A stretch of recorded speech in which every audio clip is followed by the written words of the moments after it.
Ja, jeg er ved at strikke en dåbskjole til kirken. En fælles dåbskjole, som man kan låne, når man skal have sit barn døbt. Og jeg tænkte, at dåben er jo også en stor festdag, som vi alle sammen kender. Og det kunne være rigtig fint, hvis man havde et tilbud om at dele noget overskud i forbindelse med dåben.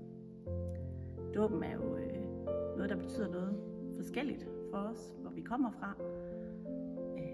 Personligt var det ikke noget spørgsmål, om mine børn skulle døbes, hverken for min mand eller jeg. At det skulle de.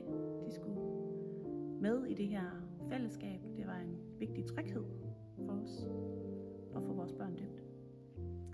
Og vi har ligesom mange andre hver vores dåbskjole med os, som har været brugt til flere børn før os. Og det kan vi egentlig godt lide, men der er nogen, der ikke er så heldige at have en dåbskjole i familien. Så derfor så tænkte jeg, at det var måske en god idé, at det var noget, man kunne låne i kirken.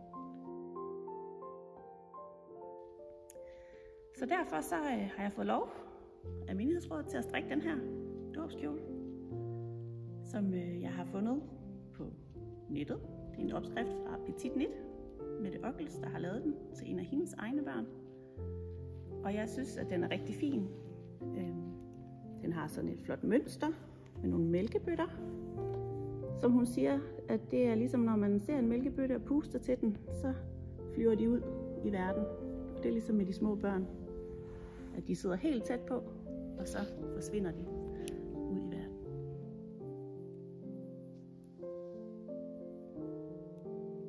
Når nu dåbskjolen er færdig, forhåbentlig inden så længe, så kan man låne den til sit barn, der skal døbes.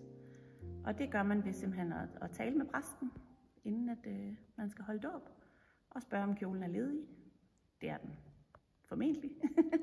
Og det koster ikke noget at låne den, så det kan man bare aftale. Det er en størrelse 4-6 måneder, så den skulle gerne kunne passe de små, der kommer og skal døbes i Torsted og Østerhus Kirke.